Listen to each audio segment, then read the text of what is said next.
for all the landlords and brokers on this podcast, how much does it cost to re-tenant a space? You're closed, you don't get rent or triple nets. Then you got to find a tenant, then you got to pay the broker, then you got to hire architects, then you got to do the construction, and then you got to open it. And that takes, could take a year, $700,000 worth of investment. I'm talking about a decent restaurant, not like a small inline QSR or something. And then you get reopened, and guess where you are when you reopen after spending $700,000 and not collecting rent for 10 months? Another restaurateur that needs to make 10% or they fail. So if you just wrote it out in that rough patch by design, not because you're a benevolent landlord and gave the guy a break, but because in the lease it contemplated a partnership, and you split more of the upside and you rode the downside together, that restaurant wouldn't have failed and you wouldn't have to re-tenant it, and you can fix the problem. And that's what I believe to be a much better formula for success. Hello, everyone. My name is Chris Powers, and I want to thank you for joining me on the Fort Podcast today. This show is an open-ended discussion and journey covering real estate, business, entrepreneurship, and investing. I would love to hear from you by tweeting me at Fort Worth Chris on Twitter. Hey guys, it's Chris. Thank you so much for joining me today on the Fort. I've got my good buddy Brady Wood, who is the founder of a company in Dallas called Woodhouse. Brady is an influencer and innovator in the entertainment concept and real estate development space. He has the proven ability to see the unseen, which allows him to navigate complex and nuanced art of concept creation. This episode is awesome. Brady is a legend in the hospitality space. He has owned bars and restaurants. He's built private clubs. He owns music festivals. He's been in the real estate business and understands in depth what a mixed-use real estate developer needs to do to be better. We talk a lot about kind of the restaurant world and why he thinks the model is totally broken, which was fascinating. And we talk a little bit about what we should expect going forward. But again, Brady is just an innovator and a visionary and has created some of the best concepts, especially in Texas, that Texans know. So enjoy this episode, and thank you again for continuing to join me on this journey. Brady, I'm excited to have you on the show today. Thank you so much for joining me. Glad to be here, Chris. Let's just start with a little bit about kind of your story growing up and the different things that you've experienced that kind of led you to where you are today at Woodhouse. Well, let's see. I am from New Orleans, Louisiana.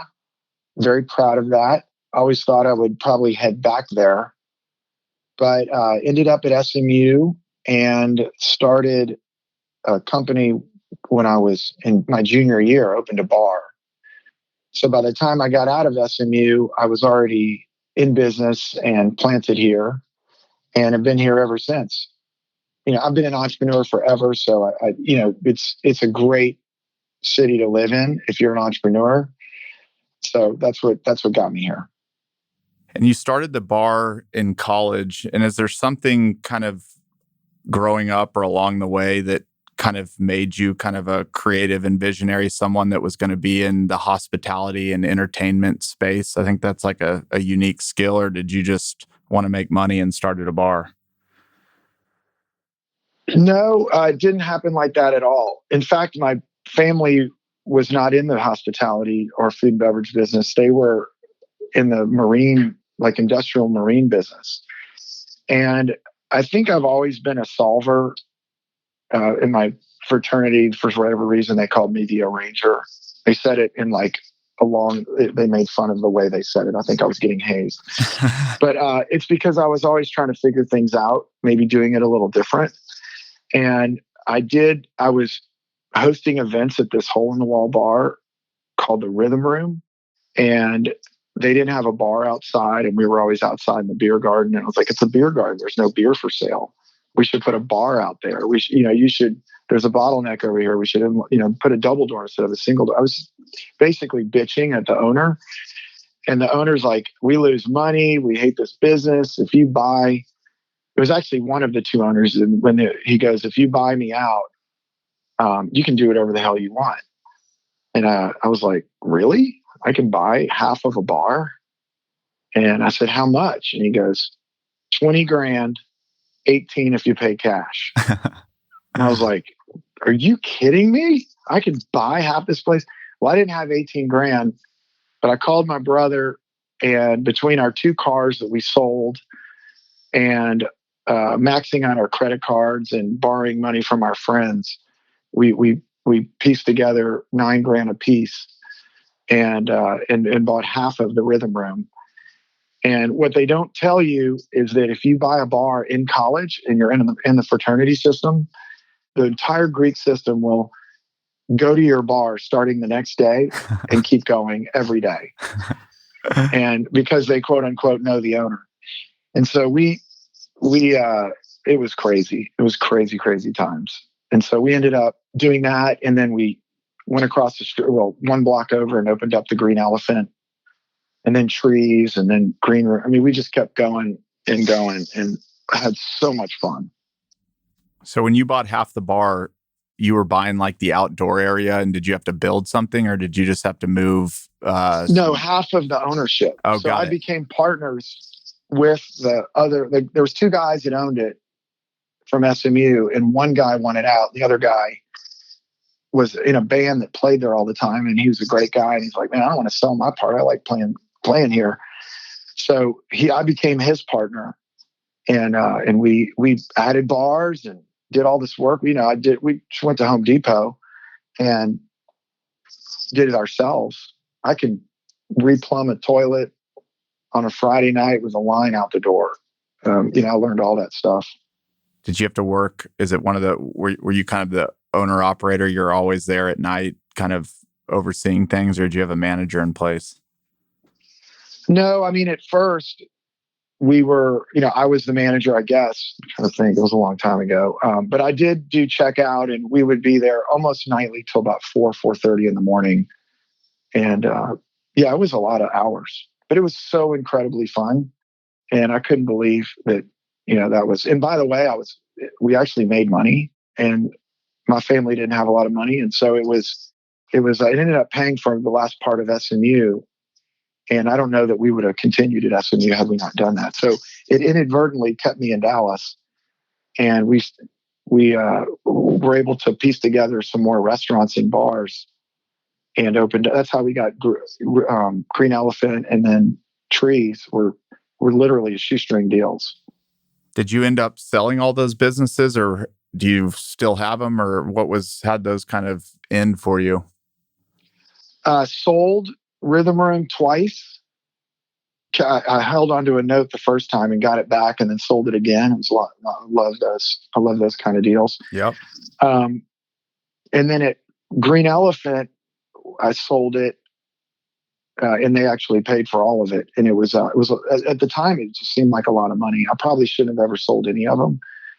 But some of the other ones, like Trees and Green Room, which were hot for 10 plus years. You guys know Deep Ellum ebbs and flows, and it went downhill. And of all times, like in 2005, 2006, when the world was booming, Deep Ellum actually went into a real bad slide. Oh, wow. So our customers pretty much stopped coming to Deep Ellum for a few years, and it killed us.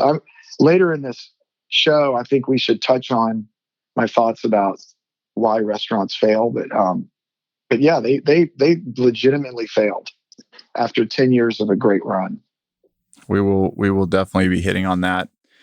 All right. When we had talked kind of leading up to the show, we had, obviously Woodhouse has a lot they cover, and I want to get your take on Woodhouse does. But before Woodhouse, you had experiences in real estate, obviously the music and F&B and entertainment business, and then experiential. What was kind of the next step after kind of owning bars and restaurants around Dallas? When did you get into real estate? Well, early on, I mean, almost from the beginning, we were actually doing pretty well and had some extra cash. Not a lot, but I mean a little bit. And I remember, I think it was 90, trying not to date myself, but across the street from Green Elephant was I think one of the last RTC, for you guys that have a few years on you. You remember the Resolution Trust Corporation, and they were disposing of all the S&L assets that the government took back. And there was a bar, a place, it was Tony Roma's Rib something or other. And it had been, I think it was the last building on their list that nobody wanted. It was on SMU Boulevard. And we did like kind of the traditional thing. We got a loan from a bank that believed in us. You know, we're only 20 years old, 21 years old at the time, 22, something like that. And this guy, John Douglas at Southwest Bank, listened to us, and he's like, I believe in you guys. And we bought that building, and that led to another building in Deep Ellum and another building and another building. And we bought dozens and dozens of buildings over the next 10 years. And almost all of them were these mom and pop, strap a tool belt on and go to Home Depot. And I hope none of them have burned down, because I did the electrical in a bunch of them. I've got shocked a few times. But anyway, we just kind of, what we would do is we might buy 4 or 5 buildings on a block, and we would put a restaurant. Actually, Green Room was an example of this. We would buy the buildings and then put a restaurant in the middle of the block, and then all the rest of the block would increase in value that we were the landlord on. And so we would use our own concepts to enhance the value of our own real estate holdings. And we did that a lot. I don't want to ask you what those buildings are worth today. I don't know if you still own them, but if you bought anything in Dallas when you were buying, what it's worth today would probably blow your mind. And what you paid for it back then would probably blow your mind. Over time, we sold most of our real estate, but yeah, it was great. It was a great run.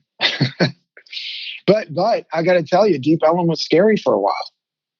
You know, it wasn't Main and Main. It was like a real problem area for a while. But it eventually, once there was enough institutional investment, which if you drive down there now, you see high rises. You can't let things go to pot if you have $100 million worth of investment or more.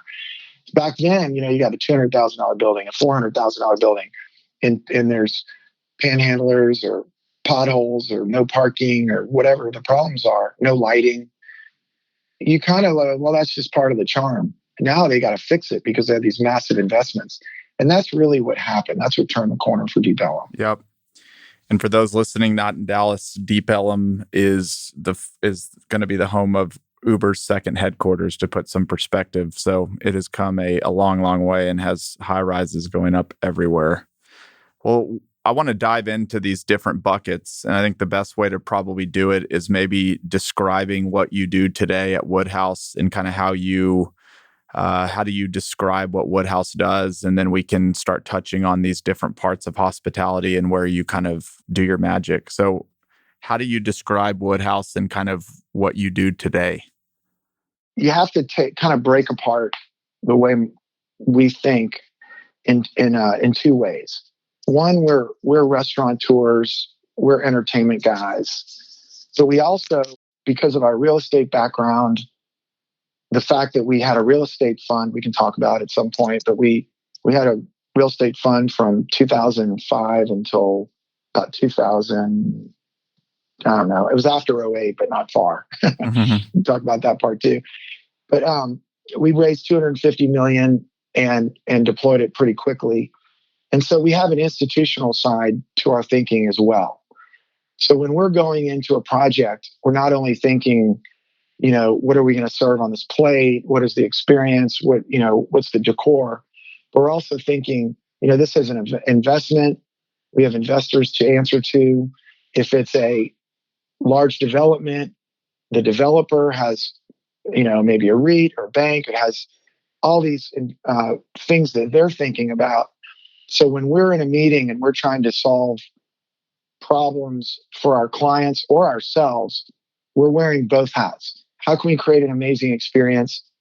And how do we answer the needs that the landlord has because they're interested in what we're doing from an experiential standpoint, but really what they're trying to do is make sure their investment appreciates. And, in many cases, they want to sell it quickly. So they need, the leases and and we're going to get into leases in a little bit, but there's usually something that they're really thinking about that we have to, as restaurateurs, sort of think with them. Otherwise, a lot of restaurateurs, not to knock my colleagues, but, they don't really think about that side of it. They're just trying to provide an amazing meal with great service and have, make ends meet, basically. So to take that, so we at Woodhouse, we consult, we also open restaurants, we also own things, own different types of music festivals and private membership clubs. But we like to think that we provide creative solutions to a unique set of variables. We are not plug and play. We are not going to take an inline restaurant space and just go open up a pizza joint or something. We want to find out all the different variables and then come up with some usually very unique solution that probably is individually concepted with its own brand. So I can give you an example. We were asked by Jerry Jones and his family to help develop the Star in Frisco. So you guys may be aware, they moved their training facility. They probably have spent $2 billion by now, 91 acres, amazing location, fast growing city. And they had a unique set of variables. They have the number one sports brand in the world. They have an owner who only wants the best and gives you free reign. They stay very involved and they're very creative.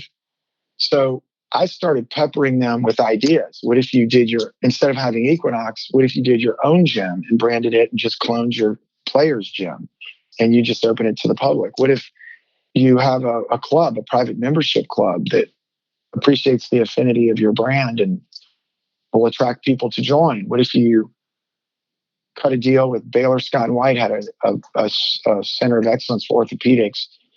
And some of these were brewing, some of them were my ideas, but basically, and then we did a co-working space called Formation. Those projects, they don't exist anywhere in the world. And I don't know that all of them would work if they weren't in that particular environment. So except for the fitness has expanded greatly. And now there's 11 teams, NFL teams and NBA teams that have like a 49ers fit, for example, instead of Cowboys fit all over the country. So that one grew and it had legs. But mostly those projects were exactly what needed to happen for that set of variables. And in a traditional sense, in real estate, what we're very tempted to do is hire a broker and fill space. But there wasn't a Cowboys fit in existence. There wasn't a Cowboys club. There wasn't a Baylor Scott & White Center of Excellence. There wasn't a Formation, which is this unique co-working solution. Those didn't exist in the world, but they're perfect for that location. So next time you guys are at the Star, go visit those spaces, because you'll look around and you'll say, this doesn't exist anywhere else in the world. So we pride ourselves on having come up with these very customized entertainment, food and beverage, I guess in that case, medical solutions for something that doesn't exist already. So let's keep going on this because this is super interesting. So did they hire you when it was just a piece of land and you were part of the initial team envisioning everything, or was it already kind of going on and then they brought you in? Like, what did they do that was right that most developers should think about as far as when to bring a guy like you into the fold? Well, that's an interesting question because I'll circle back to that in a second. But what typically happens is when you do a master plan, some kind of mixed use, ambitious project, which seems like all of them are that. How many billion plus projects have been announced in the last 5 years, 10 years, whatever, So what happens is the architects draw these beautiful watercolors or renderings, and they're always have some sort of center plaza, park, something in the middle of it. And they put all these people. And a lot of times they'll even put an orchestra on some band shell. And they'll have like literally an orchestra with 50 band members playing to 200 or 300 people. And they'll draw it in this, and it looks beautiful. And they, so then they build it. But at some point, it dawns on the developer, either before they open or after they open, that it doesn't work like that. To get an orchestra to play your plaza costs tens of thousands, if not way more than that. The sound and lights, the fact that it's sunny or raining or cold or hot, all plays into whether or not your musicians can even function. And then where are all these people coming from? They were free when you just draw them in, but when they actually have to change their daily decision to actually make their journey out to your project, they're not there. They don't come. So we come in and we sort of go, guys, there's no orchestra playing at your band shell. By the way, band shells, just to keep that thing activated, would cost millions of dollars a year. So we might say, what if we put a paver brick thing with a plug next to it and buy some speaker? You could have a guy go sit on a stool and play acoustic guitar for $200 and have 50 or 100 people kind of stop by just because they can. But that was a total investment of $200 if you think ahead and you do the infrastructure right. But it never happens like that. So anyway, we come in and help figure out what's practical, what a budget would be to program, what that programming might look like. If you need to build a cover over it or whatever, over the stage, maybe you need more restaurants over here. A lot of times we end up being the restaurant because we come up with some, again, unique solution that doesn't exist out there in the world, and we'll just do it ourselves. So that's kind of what we do. That's how we enter into a project. And the Cowboys was not much different. We were helping them with a project at the stadium, and we were meeting with the family every week, and they were talking about all these other agenda items, and I would just sit through and listen to those other agenda items, which, by the way, was fascinating. And one of the agenda items was, we just got this opportunity to move our headquarters. And so I was just in the room when they were thinking through if they should do it, and if they did it, what would they do? And I would say, well, what if we did a club, or what if we did this, or what if we did that? And over time, I just became part of the team. So that was a little bit of just being lucky, right place in the right time. But we stayed together for 5 years and have some really great projects that came out of it. So when they make the decision to go to the Star and they're going to do this incredible development, which it has been, and then you're kind of sitting here thinking about all these different concepts, you kind of rattled off 4 or 5 that y'all kind of, I don't want to say created out of thin air, but they didn't exist anywhere.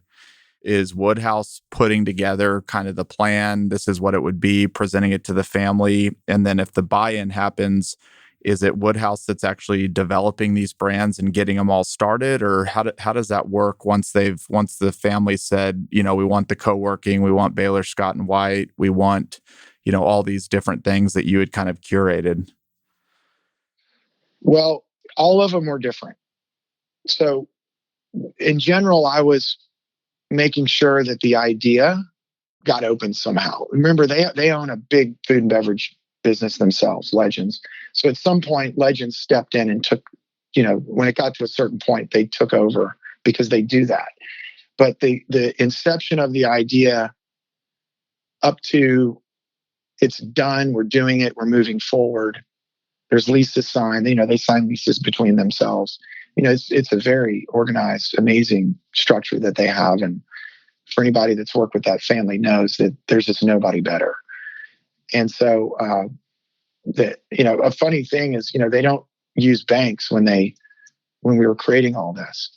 So everybody out there that has to close with a bank knows that there's a stack of 3-ring binders and investment committees. And the amount of energy that we all put into getting something closed is is as much as opening whatever it is we just closed. And when you're just dealing with a family that's a visionary group like that, and there's no banks, you just do it. So it's really efficient. It's good to have resources. And how do you come up with these concepts? Have you just been in it so long that they just come natural to you? It's obvious to you, or like, do you look at data, or how do you kind of imagine what all these need to be and come up with them? I do not look at data. I don't do any studies. I mean, if they're there, I'll glance at them, but I don't know that studies deliver what you need for food, beverage, and entertainment. I mean, if you're doing what I do, if you're doing something formulaic and it's a chain, there's a lot of examples in food and beverage that I'm not talking about and I don't work within. And by the way, they've made zillions of dollars doing what they do, but that's just not what we do. We do one-offs and everything's unique. Then how do you get inspiration? Like if you're not looking at any of that, it's obviously that would sap my inspiration if I actually looked at all that. It's just gut. It's instinct. I don't know if I can answer that. I mean, I'll tell you this. My most successful projects, like Jose in Dallas, we have a modern Mexican restaurant that's very margarita, tequila, and interior Mexican food driven, chef driven here in Dallas. And I literally built that the way I would want to experience it and didn't think what customers would want. So if you go there and you love the usual, which is my version of a ranch water, that's just the drink that I drank. So people love it. We sell a ton of them. So we make a salt that I love. So we start selling it. Now it sells online and people buy this salt called turbo salt. So it's really doing what you think that you would like. And then every time I've ever tried to second guess what the customers would want that I don't care for, like a cigar bar, I've failed because I don't smoke cigars. I mean, I'll smoke one occasionally, but I'm not a cigar smoker. So opening a cigar bar is not a good idea for a guy like me. Then what is, like, if it's somebody that maybe is opening up their first restaurant, like where do they fail? And let's just kind of maybe go down, since we're on restaurants, let's just have that whole conversation that we wanted to have. Why are great restaurants great? And why do what is perceived to be a great restaurant, where people might even invest millions of dollars in high-end stuff, fail? What's right and what's wrong? So the listeners know, they're guessing that you and I talked about this. This is after doing this for decades, I've come to the realization that restaurants are a terrible business model. They're absolutely set up for failure. And everybody knows that restaurants fail, and everybody gives all the stats at 1 in whatever, or I don't even know what the stat is, but it's basically all restaurants fail. And there's a reason for that stat. It's true. It's absolutely true. Restaurants fail. It doesn't matter how good of a restaurateur you are or how green you are. They will fail. And the reason is the model is broken, because the model is set up where you sign this lease that governs a very complicated, very delicate business model that at best makes, if we can make 10 or 15% margins, we're above the curve. And by the way, that's hard. You work your butt off to make, 10% or whatever it is. But what a lease does is it anticipates perfection. You will, for the next 5 to 10 years, make 10%, which is enough for the landlord to get the rent, the investors to get paid back, the taxes and employees and every expense to get paid, and the operator who's putting his blood, sweat, and tears into it to make enough money to hopefully buy a house one day, send his kids to school, do whatever. But 10% is a thin margin when you could have an ice storm on a weekend. You could have a global pandemic, which, that's a very rare thing. But on a normal, year, you could have like Deep Ellum. The neighborhood went through a downturn. You could have a chef walk out. You could have whatever. There's 100 reasons where a restaurant could hit a rough patch. Well, guess what? A rough patch is not contemplated by a lease. A lease contemplates perfection, and that doesn't happen in restaurants. So I've had, Green Room, a culinary legend, according to others. I wouldn't say that, but I guess I did just say that. But my point is it was a great restaurant and everybody seemed to love. It failed because Deep Ellum took a slide and that 10% went to negative whatever percent and it was over. So I think that there's a better way to do it. I think there's a much better way to do it. And it has to be with the landlord and the restaurateur being partners. They need to partner because here's the thing. That pro forma that the landlord read and that the investors read and that the operator thinks is true, if it's a decent sized restaurant, it probably says they need to do $75,000 a week to hit that 10% margin and pay everybody back and everybody rides into the sunset. But what happens when for a couple of weeks, for whatever reason, you do $65,000 a week or $55,000 a week? You can have a cold spell. You can have whatever. Suddenly, it's tough to make payroll. And then you're begging Peter to pay Paul. And then all of a sudden, payroll's due. And then all of a sudden, the ice machine broke. And then all of a sudden, the air conditioner went out. It all happens at the same time. And you're out of money and everybody quits and it's over and you fail. The nosedive in a restaurant happens very quick. But what if the landlord said, oh, you've got this, you're only doing 55 or 45 or 60,000 a week. I might not get rent for 2 or 3 months. But when things, and by the way, fix what's broken. Let's whatever caused this downturn, let's sort of right size it. Let's deal with it. But then you come back out of the nosedive and then you stabilize and then you start to ascend again into a stabilized environment. That keeps the restaurant open. Well, for all the landlords and brokers on this podcast, how much does it cost to re-tenant a space? You're closed, you don't get rent or triple nets. Then you got to find a tenant, then you got to pay the broker, then you got to hire architects, then you got to do the construction, and then you got to open it. And that takes, could take a year, $700,000 worth of investment. I'm talking about a decent restaurant, not like a small inline QSR or something. And then you get reopened, and guess where you are when you reopen after spending $700,000 and not collecting rent for 10 months? Another restaurateur that needs to make 10% or they fail. So if you just wrote it out in that rough patch by design, not because you're a benevolent landlord and gave the guy a break, but because in the lease it contemplated a partnership and you split more of the upside and you rode the downside together, that restaurant wouldn't have failed and you wouldn't have to re-tenant it and you can fix the problem. And that's what I believe to be a much better formula for success.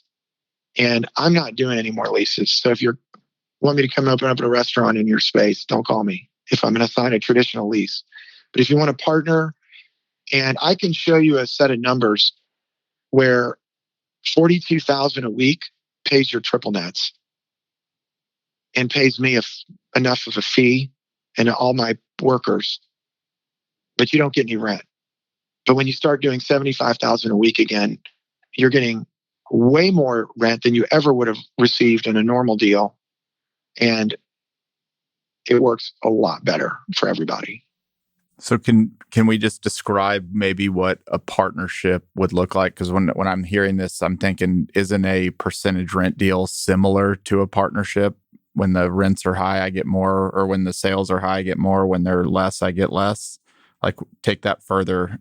Who's spending all the money to build it out? What would a good partnership look like if I was asking you to come to my building right now? Which I have a building I actually need you to come to, but we can get onto that later. This idea that I'm explaining again, all restaurants, shapes, sizes, landlord needs all have to be factored in. So it's hard to put it into one box. The easiest example is a second generation space, because there are so many second generation spaces right now out there. To go in and, if it was an Italian restaurant, to reopen it as an Italian restaurant, don't get precious and go in there and take the Italian and turn it into French or a burger joint or whatever, because you got to spend a bunch of money. There's a chance that the Italian restaurant didn't fail because it was bad food or there was a bad location or a bad operator. It failed because the model was broken, and the razor thin environment everybody was working in caused the failure that could have been saved.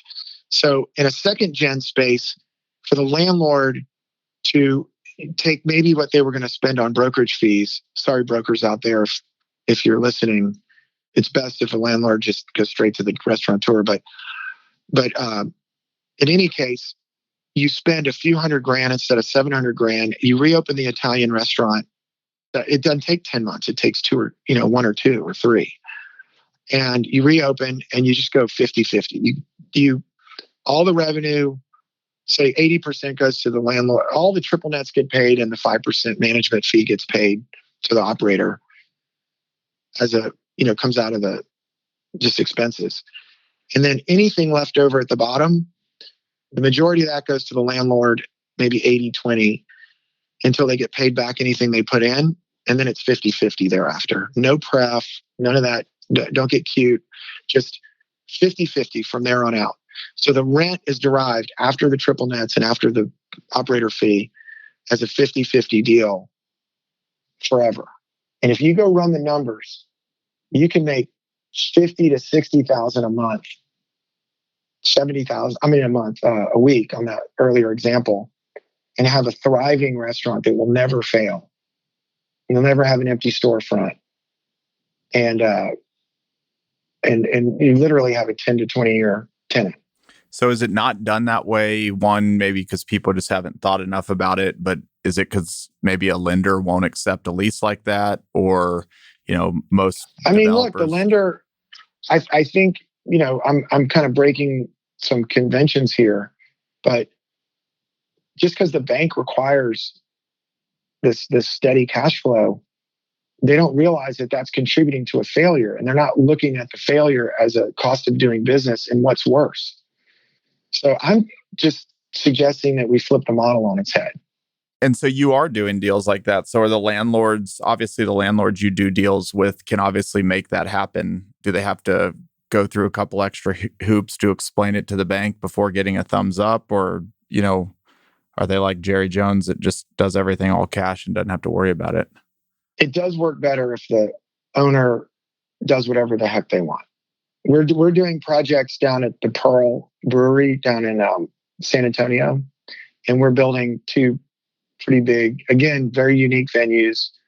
They wouldn't exist if the building wasn't as funky as it was, and the district and the owner, and one of them's a live music venue, which is our background. So it was an old horse stable. So it's this interesting, like, what do you do with this? Well, let's just create it from scratch. But in that deal, it's what we just discussed. It's let's be partners and let's rise or fall together. And you have to stress the model pretty strongly to have a true failure. And it's not hard to at least be surviving and thriving. We kind of solved for survival, because my big warning to restaurateurs and the landlords is that restaurants fail. So don't think about how much rent you can get and how much money a restaurateur can make. Think about the cost of failure and how to avoid failure. And I'm just saying, it's not in people's vernacular. Well, just one more question on this. Let's assume that lease is in place. You got the partnership, or not the lease, the partnership is in place. Can you maybe just paint just a little bit of a picture that, assuming that's in place, why do restaurants that might invest a ton of money but end up failing? Why are great restaurateurs great and other ones are not? Like, as far as it relates to the operating business? What do they have that others don't? And having done this my whole career, I don't know if I know the answer to that. I mean, there's some obvious answers like terrible concept, terrible execution, just terrible location. I mean, there's obviously reasons that something could, everybody, these restaurants or these businesses that open and everybody knows they're going to fail before they even open. It's like, that's a terrible idea. So there's the obvious things. I don't think that's what you're asking me. I look at restaurants like Katie Trelli's house that's in Dallas. That location is not an A-location. I mean, we would say it is now because it's on Katy Trail and it's in Uptown. But that is the end of a dead-end street, hidden. You would never have guessed that's a good location. On a trail, I mean, who's running and then goes and grabs a beer? It's like you're working out. That sounds like a terrible idea. So, they opened up and it's one of the most successful restaurants and bars in Dallas's history. And they're great operators and they're great people. But I'm just saying, like, there's examples of why things that you don't think would work hit it out of the park, and things that you spent $10 million opening and fail within 6 months. And I believe there's anomalies in our industry that are hard to explain. But the main reason is even if you spend $10 million or $7 million or whatever it is to open a big, fancy, incredible, beautiful design, a great chef, all that stuff, believe me, if you go back and look at the investor documents, they have razor thin margins and are solving for perfection. And they hit a rough patch and they fail. Yep. All right, we're going to talk about something that hasn't failed. But first, let's take a quick break to highlight this episode's sponsor, Juniper Square.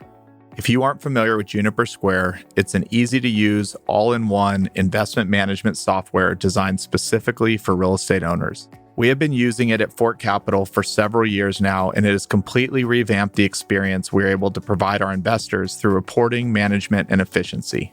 Here's Brandon Sedloff, Managing Director at Juniper Square, explaining more about their platform. When we started to look under the hood of these real estate investment managers that were telling us about their problems, one of the things that we identified was that kind of the operating system of record for managing a lot of the most important information was still spreadsheets. They have never been designed to be a system of record, right? And when we started looking at kind of why real estate reporting was the way that it was, what we found is that spreadsheets were being used as a system of record. And the problem that created was it makes it really hard to take this information, get the information out of spreadsheets, and get it into the hands of the people who need it the most, which are your investors. You can check out episode 37 to listen to my full conversation with Brandon, or visit seejunipersquare.com for more information. That's SEE junipersquare.com. And now back to the show. In the private membership club world, you developed a concept called Park House in Highland Park Village over in Dallas, which has been wildly successful. Let's just talk about, one, how the concept came up, and then kind of what the plans are there and how it all works, and just kind of how you got into that one. That's been a big highlight of the last few years. Well, I'd like to travel, and I go to these clubs all over the world. I think they're pretty amazing. In London and New York and LA, these clubs are pretty fabulous. When you go to them, there's great food and interesting people, great programming. And a lot of these clubs have hotels that get you in the club. So even if you're not a member, you stay in the hotel, you can go visit the club. So through one way or another, I could work my way into these clubs, and I was just a student of them, and thought that Dallas was ready for this, and even tried to get some New York clubs to partner with me, and they just laughed. I mean, we can talk about this Gateway first tier city thing in a minute because I'm fascinated by it.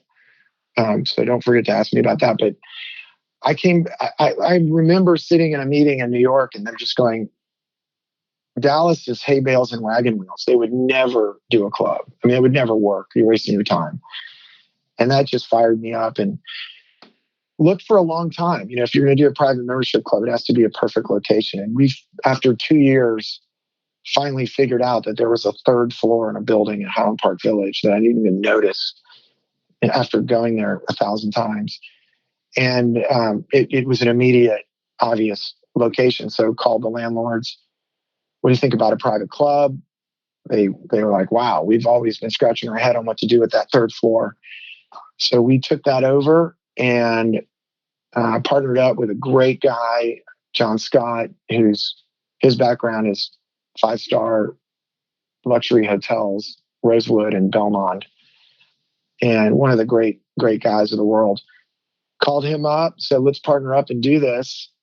And that was how Park House got started. What's interesting is we actually were looking in Deep Ellum and the Design District and Uptown and just kind of looking around. And it was going to be more edgy like Soho House.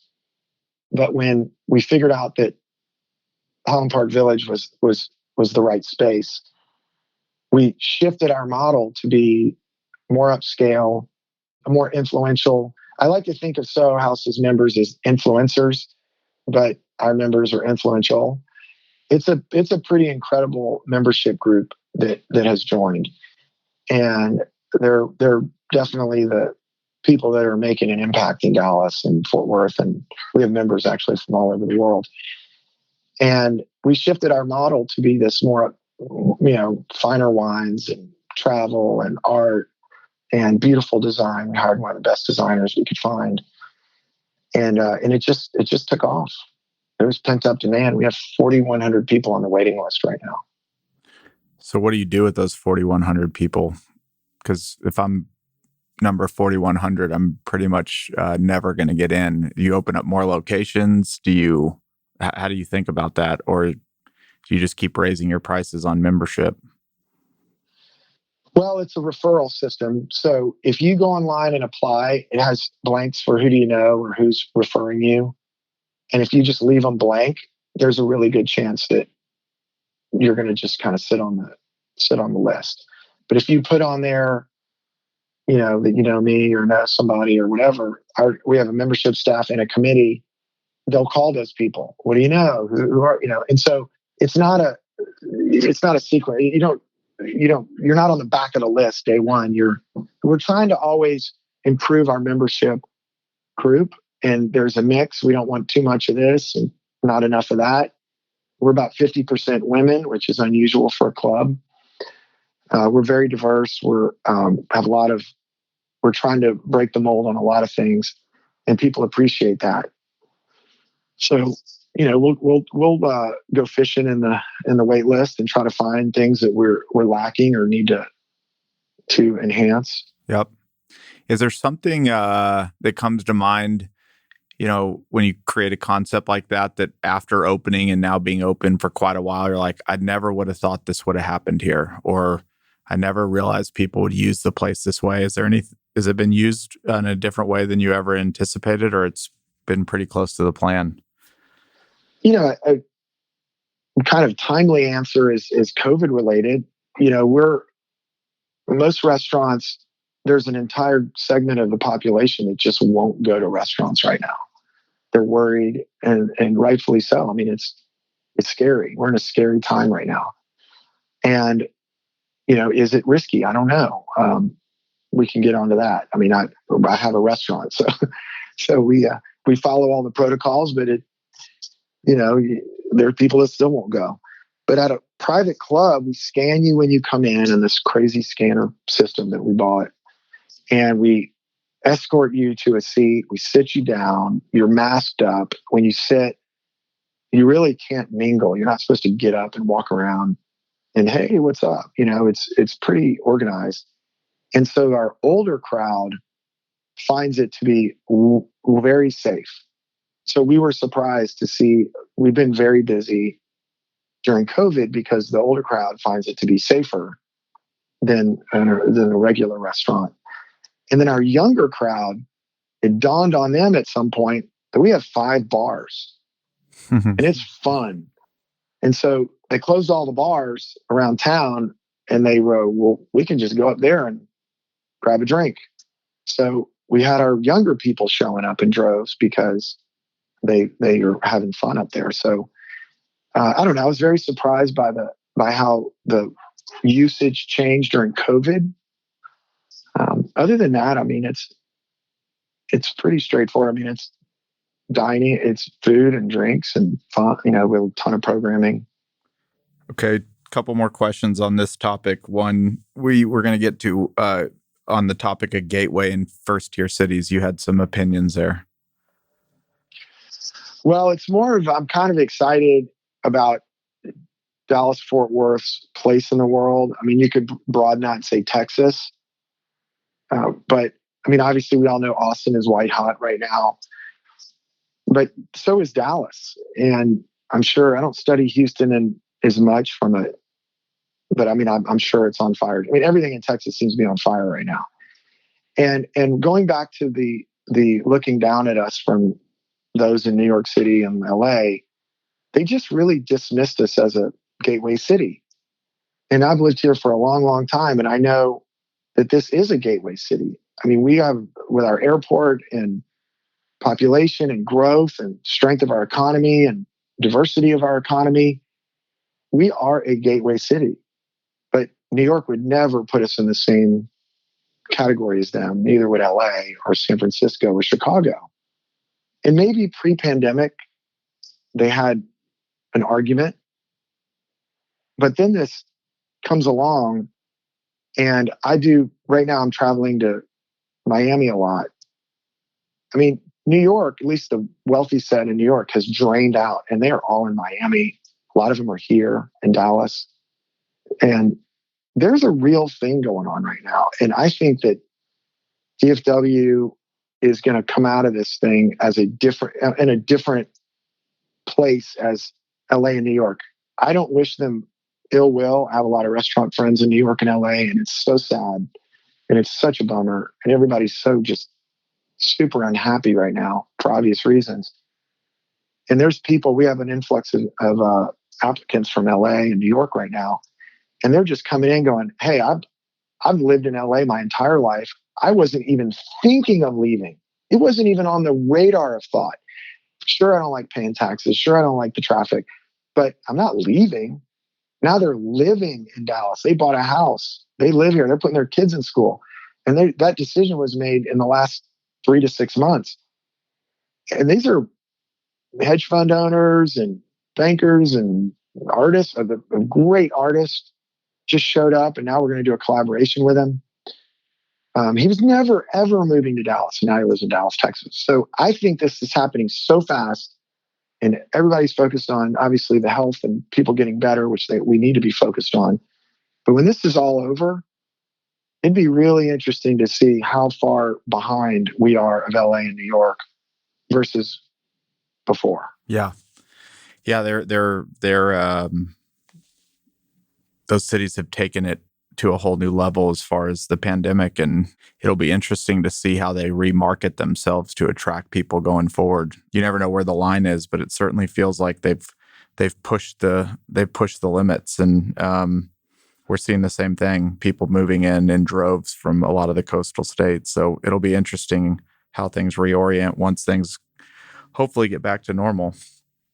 I know in Miami right now, if you had a $2 million house, it's 4. If you had a $5 million house, it's 10. Everything there all the people that I've been working with on a project there, every time I ask a question, it's double in 6 months. What is the future of private paid membership clubs? Is I don't know how to ask the question. If it's like, are we in the first inning of a ball game, or is this going to continue to be a trend, or it's just going to kind of keep moving along like it's been moving along? I mean, we've seen obviously there was a pent up demand for this one in Dallas. We have some other projects around the country, so we are a believer that this is a good place to invest, and so we're going to grow. But again, it has to be the perfect location. So we've been looking in Houston for years, and it's just tough. It's tough to find the right location. So we're going to keep looking on all these other markets, and some of them we have some places identified. And so we believe that it is a great place to invest, and it's a good model. I mean, here's the thing, back to an earlier topic. I don't want to open a traditional restaurant because I don't care how many I've opened and how much experience I have. Jose could fail. It could literally fail. It could go into that nosedive and fail. So I don't want to do a traditional lease. So I'm either going to partner with landlords and we're going to do it together, or have something that has recurring revenue, which is a private membership club. But the model, I don't want to do the traditional model because I think you're set up for failure, unfortunately. And we're going to talk about kind of coming out of the pandemic. One question just came to mind that I'd written down as it relates to restaurants. Should restaurateurs be thinking more about kind of this ghost kitchen model where they can outsource a lot of the cost of a big commercial kitchen to a more industrial space, or is it a case-by-case basis? So generally, I mean, we did a ghost kitchen at Jose. We do a whole chicken. So we dipped our toe into this water as well. But I think it's a sideshow. I do think there is interesting things happening in ghost kitchens, and I promise there will be big successes, and somebody's going to nail it on. It's just like Katie Trail SS. There will be people that figure it out and do really well, but there are thousands and thousands of good. It's not just a big commercial kitchen. These are like just a normal restaurant. Like Jose now has a second restaurant called Provecho Pollo, doing these rotisserie chickens, these whole meals you can order at your house,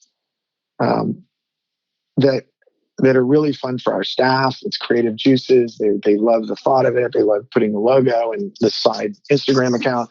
I mean, it's really fun, but it's a sideshow. I mean, I just don't think it's a business model for us. I mean, I really don't want to say don't go do it. Just for us, and I wouldn't start a business based on it. People want to connect with their entertainment and food and beverage. They want to connect personally. They want to feel it. They want the story. And ghost kitchens are pretty transparent. They don't exist. That's why they're ghosts. They're just food. All right, let's talk about that for a little bit.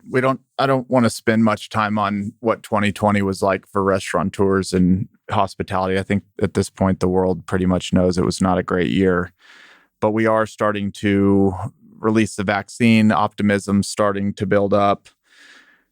From a guy that is at the intersection of humans colliding and you've built a career around it, what are just some things that we should expect kind of moving forward, maybe as it relates to the next year? And then as like a 5-year period, are you a believer that, 5 years from now, this will be way in the past and we will have kind of gone back to normal? What's the good news for hospitality going forward, whether it's events, hotels, restaurants? Is there anything you're seeing that people would find interesting? So it has been a tough year for everybody. And, thank God we're in Texas because, I like to think that we've really just, as restaurateurs here, we're so great. We're in Texas. That's why we're surviving. If we were in LA, we'd be in month 10 of closure, or New York, a little bit of outdoor dining here and there, but they keep opening and closing that. So, I think taking stock in how your government is reacting to this pandemic is material to the decisions that are going to be made going forward. That's why we're having so many relocations here. I think outdoors dining, like outdoor anything, is here to stay. Every project I'm working on has retractable roof systems and walls that retract and outdoor areas. And I think people are less finicky about heat and cold. I think they're willing to get under a heater and kind of wear a warm jacket and sit outside even after the pandemic. So I think you'll see outdoor spaces in every project. I mean, not every, but you know what I mean? You'll see a lot of them. I know they'll be in mine. I think we right-sized the amount of seats. We have a lot of closures. And we probably had too many seats, restaurant seats to begin with. So people are going to go back to normal, and they are going to go out and eat, and there's going to be less seats. So those who survive will probably have a good year when this is over, a good 2-3 years, until the other restaurateurs start opening up too many restaurants again. So I feel like we're going to have a good run after this is over. You know, what defines being over? You know, my house, we have 4 people in our house. 3 of us had it, and 1 of us got the vaccine. So we have a household that I know you can't, you know, the antibodies are probably going to keep you from getting sick again. But we kind of believe they will protect you. But I say that with a disclaimer. I don't really know. But we have a household that's ready to go back out, ready to kind of get after it.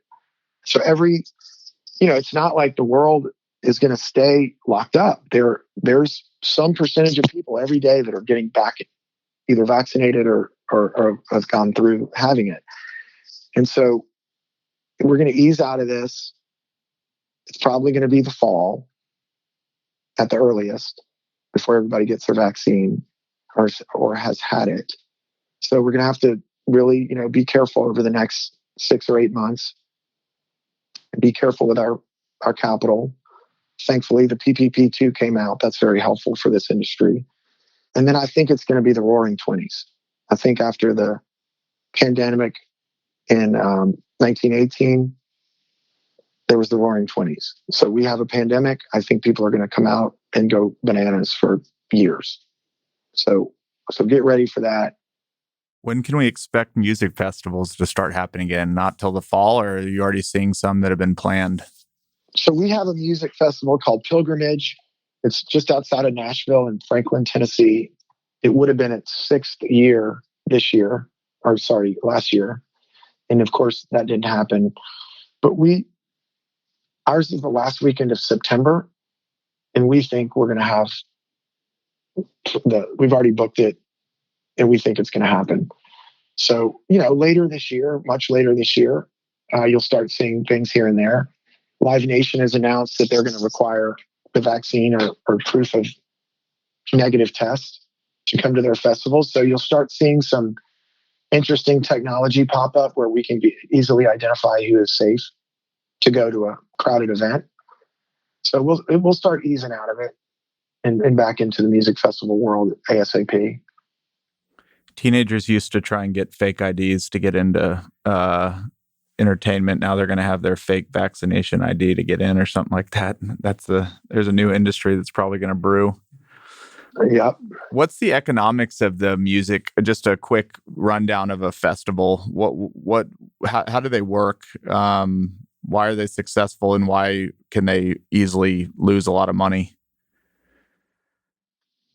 I would put it in the restaurant model department. It's just a delicate thing. And I think a music festival, the biggest risk of a music festival is weather. And think about all the things that can happen. It could rain. It could lightning. We had one of our years in the middle of the show, some lightning storm blew in, and we had to evacuate the whole festival. We had insurance for it, but it was such a bummer because you work 363 days a year for 2 days. And when you lose a day or a day and a half, you basically got to go another 363 days until you get to swing at the bat again and swing it at bat again. So I think there's catastrophic risk with weather. Otherwise, it's a pretty good model. It's fun. I'll tell you, it's the most fun we have. Of all the things we do, that music festival is so much fun to put on. My brother, Brant, is the one that produces it. It's his baby. And I think it brings him the most joy in life is to put that festival on.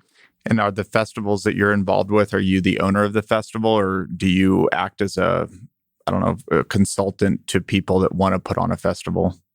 We have done both. And Pilgrimage, we're a partner and founder, mostly my brother.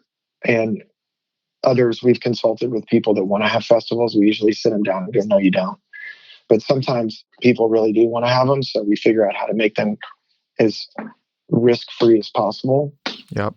One more question, and then we'll kind of move into some personal ones, and we'll bring her home. But going back to the private membership club real quick, could these not exist at some level in like a Lubbock, Texas, or like a Waco, or even a Fort Worth, kind of these smaller cities on a different type of venue, lower cost, or does it really need to work in these kind of bigger cities that have a certain demographic?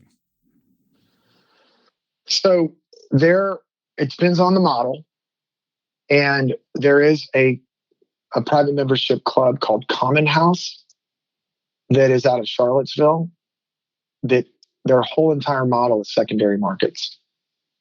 And it's lower membership fees and kind of more neighborhoody and localized. And it's really cool. Great owner who's done a wonderful job defining who they are, who they want to be. And their aspirations are not New York and Miami. Their aspirations are Chattanooga and Richmond and other secondary markets. So they could come to a Waco or Lubbock or somewhere that is not an obvious answer for one of these more. I mean, our club was very expensive to build, so the investment would probably prohibit us from going into a secondary market. But if you're out there and you have a great building with wonderful character, reach out to the Common House guys, because they are entrepreneurs, really smart, and they are expanding. I love it. A couple personal ones. The first one, I've just talked to so many people on this podcast, and there just became a recurring theme. I've only been asking this question the last few episodes. Do you have a childhood experience that you remember vividly that has kind of shaped maybe the direction your life took or who you are today? God, that can go in so many directions. Maybe since this is more of a businessy topics we've been on, something that comes to mind is when I was in early high school, like 10th grade or so. Well, how old are you then? Like 15, 16 years old. I really wanted a pair of Varney sunglasses badly, and they were $60 because we used to ski. I mean, we went like this when we skied. You got a hold of Varneys one way or another, and I wanted a pair, and they were $60. And somebody explained to me that they were really $30. That's how much the store bought them for. And so I got fixated on getting a reseller account, and I finally got my Varneys for $30. And then I started selling them to other people and ended up being the largest Varney sales outlet in 5 states. But I got my $30 pair of Varneys. And so I guess that was a little bit of a life hack, but there's some way to figure out everything that is not the linear thinking. Like, I want Varneys, I need to pay $60 and go into that store. It's, wait a minute, I don't have $60. How else am I going to get it? Well, I can get a reseller account, buy them for $30. Oh, wait, maybe I can sell them to my friends. That set you off into business. So that's when I realized that you can open businesses and create value and have fun doing it. Back then, you probably weren't able to open up a Shopify account and a newsletter and all these other marketing channels. What's funny about that story is when you sell a certain amount of Varney, I sold them out of my bedroom. But I mean, I had sellers. I had guys who would sell them at LSU and Tulane and other high schools and stuff, and they would just order them over the phone, and I'd ship them to them. But if you buy a certain amount of Varneys, they send you like a case, like this thing that would go on your counter in your store, like it spins around and has a mirror on it. And I didn't need that because I didn't have a showroom. But if you sell a bunch of them, they'll send you a floor-mounted case. And if you sell even more, they say, so I had all these trucks showing up in my house, bringing these cases, these display cases. I didn't know where to put them. It was really funny. My mom thought it was crazy. I love it. What's one thing you believe that most people don't believe? I don't really think. I don't think ahead I don't like to plan too far ahead. I know there's going to be bends in the river, and I know that whatever is around that bend, I probably didn't contemplate, but I need to be ready for it. And I'm ready. I freaking zig and zag, and people are, oh, you're always looking at shiny objects. Man, I am looking at every shiny object that's out there because, first of all, it's fun to do, and it might lead to something amazing. So you don't plan as much. I don't really plan. I don't try to say in 10 years, I'm going to do this. If I stick to this plan. Yeah, a lot of people do. Nothing wrong with that. But you can march yourself off a cliff setting some 10-year vision. I have.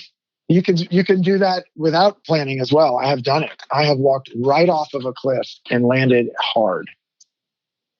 We didn't talk about my real estate fund. Okay, go ahead. What's the next one? What's the best book you've ever read? Personal or business?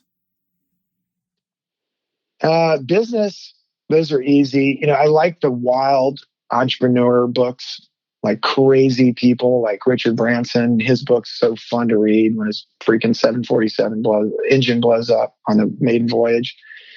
Or Elon Musk, if y'all haven't read his book, just the insane decisions that he made to get where he is. You're on a roller coaster reading those two books.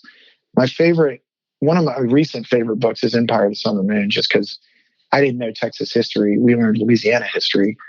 It's fascinating that really what went down under our feet in Dallas and Fort Worth and all the neighboring areas with the Indians, and it's a story that unless you read that book, it's not really told in our history that way. All right, last one. If you owned a billboard, let's say it's on 75 in Dallas, and you could put anything on that billboard for everybody that passes by to see every day, besides call Woodhouse and let us do a project with you, what would you put on that billboard? I say this all the time. You're born and you die. What are you going to do in between? I love it. All right. What's the best way for somebody maybe to get in touch with Woodhouse or your team? WoodhouseUS.com. Any other way? I don't know what our website says, but I think I'm on LinkedIn. I don't look at it, but if you LinkedIn, I think it emails me. So I'm not a big LinkedIner, but that's one way to get to me. And then our website has a contact form, I believe.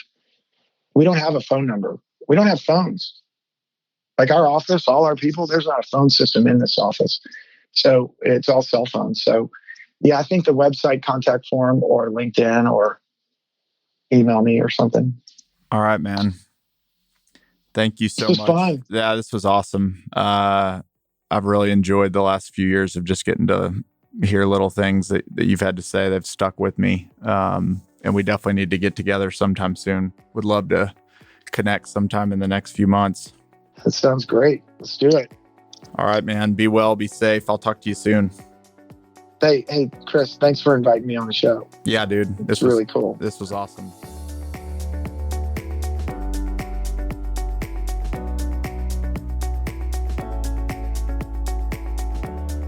Hey everyone, it's Chris here again. Thank you so much for joining me on this journey. If you enjoyed the show, please subscribe to us on Apple Podcasts, leave a 5-star rating, or write a quick review. Thanks again, and I'll see you on the next episode. Chris Powers is the founder and CEO of Fort Capital LP. All opinions from Chris and guests of the Fort Podcast are solely their own and do not reflect the opinions of Fort Capital LP. This podcast is for informational purposes only and should not be relied upon for real estate or investment decisions. The Fort with Chris Powers is produced by Straight Up Podcasts.